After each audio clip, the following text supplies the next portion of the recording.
Je me tourne vers Hélène Frade. Bonjour Hélène, Bonjour Monia. pour la revue de presse française. Au menu aujourd'hui, cette décision de François Hollande de ne pas inscrire dans la Constitution la déchéance de la nationalité pour les binationaux. D'après Libération, le chef de l'État reviendrait finalement sur sa proposition de déchoir de leur nationalité les binationaux nés en France et condamnés dans des affaires de terrorisme.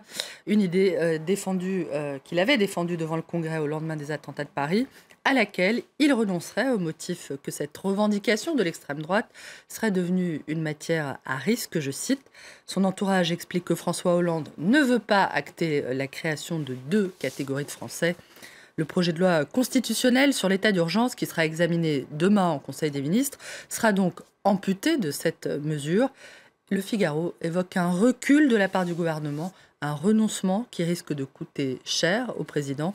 En sacrifiant cette disposition sur l'autel de l'union de la gauche, François Hollande prend un double risque, prévient le journal.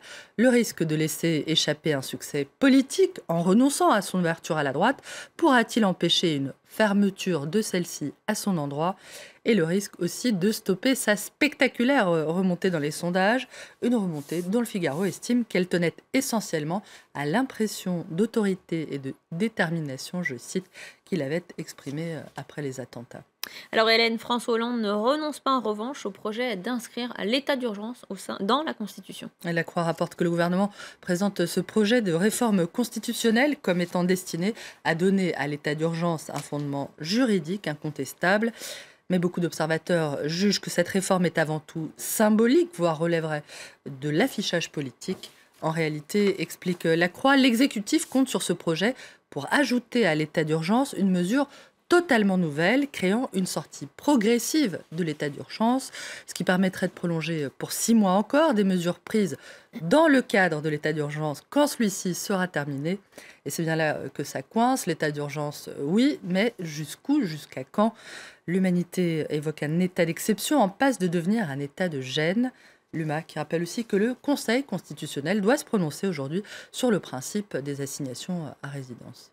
Au menu également, les doutes sérieux émis par la Haute Autorité pour la transparence de la vie publique sur la déclaration de patrimoine de Jean-Marie et de Marine Le Pen. D'après le Parisien, le fondateur du Front National et sa fille sont suspectés d'avoir sous-évalué leur patrimoine d'environ 60%, une sous-évaluation supérieure à 1 million d'euros pour Jean-Marie Le Pen et de plusieurs centaines de milliers d'euros pour sa fille, qui concernerait essentiellement des biens immobiliers. L'un et l'autre risquent 45 000 euros d'amende, 3 ans de prison et 10 ans d'inéligibilité selon l'Obs, qui rapporte que tous deux dénoncent une volonté de nuire, désormais systématique et outrancière, je les cite. Lui aussi dit qu'on cherche à l'abattre par justice interposée, tout en assurant qu'il est le seul à être en mesure de défaire le Front National. L'homme d'affaires Bernard Tapie, on l'a évoqué, a dit qu'il voulait revenir en politique, voire se présenter à la présidentielle de 2017. C'est une déclaration qu'il a faite hier soir, nous apprend le site du Figaro, qui rapporte que l'ancien patron de l'OM assure n'être animé par aucun esprit revanchard.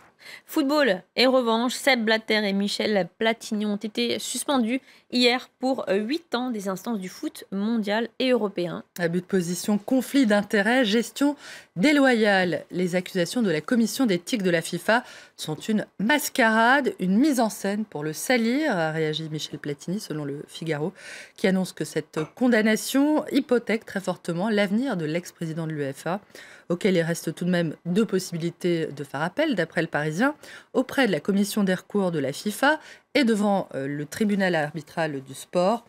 2 démarches qui risquent de ne pas aboutir avant la date limite pour le dépôt des candidatures à la présidence de la FIFA, le 26 janvier prochain.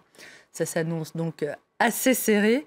Pour l'Obs, la mise au jour de la très gauloise désinvolture de l'ancien capitaine des Bleus, cet enfant gâté du foot qui se croyait intouchable, je cite, réduit presque à néant ses chances d'accéder à la présidence de la FIFA. Restent donc les 2 appels ou éventuellement la lettre au Père Noël. Merci Hélène Frade pour cette revue de presse française. On vous retrouve tout à l'heure pour la revue de presse internationale.